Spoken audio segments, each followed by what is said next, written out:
I certainly rise in support of this resolution and know that this commission will have a tough job ahead of it.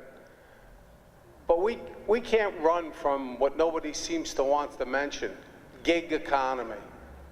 Unless we all believe that we're going to go to sleep and wake up tomorrow and there'll be no more iPhones and there'll be no more apps, then we're kidding ourselves about this new gig economy. It's not going away, it's here to stay. We need to figure out how do we fit in labor with this new gig economy. Some may say a gig economy is just a way of paying workers less, no benefits, no pensions, no job protections. And that's probably true. But we are the only ones that can fix that. Why should we sit back and say that these workers, whether they're called union workers or independent workers or gig economy workers, shouldn't have the same benefits and privileges as those of us that enjoyed in the labor movement? We need to fix this, and we are the only ones that can fix this. In New York City, and Rich, you stood on line with me some 20 years ago with black car drivers. And we fought for years about changing them from independent workers to employees and spent millions of dollars doing it. We had some gains, but not that many.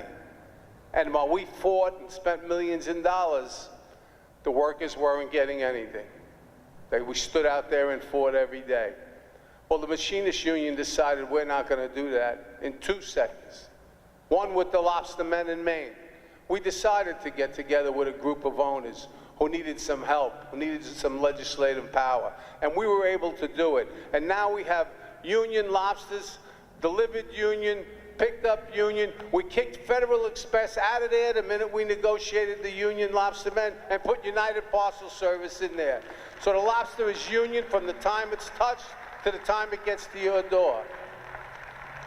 Uber workers, it's like a bad word. Uber workers.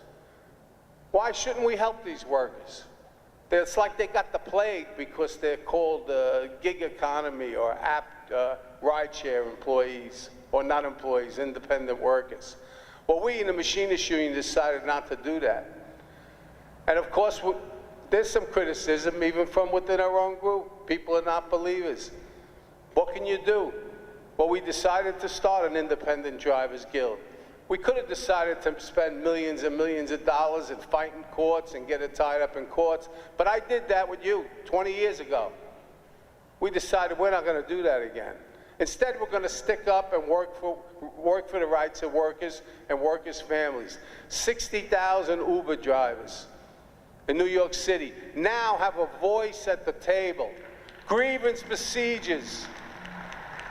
What do? Did the impossible that nobody ever thought we can do. Without traditional collective bargaining, we managed to bring in, just through collective action, 17,000 signatures to the Taxi Limousine Commission, filed a petition that said any rideshare app has to provide a tip on the rideshare app as well.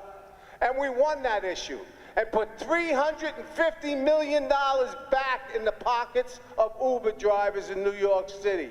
17% we raised their wages without traditional agreements. This commission needs to look at that. We need to make tough decisions, and we need to be there for workers regardless of what they're called. Thank you.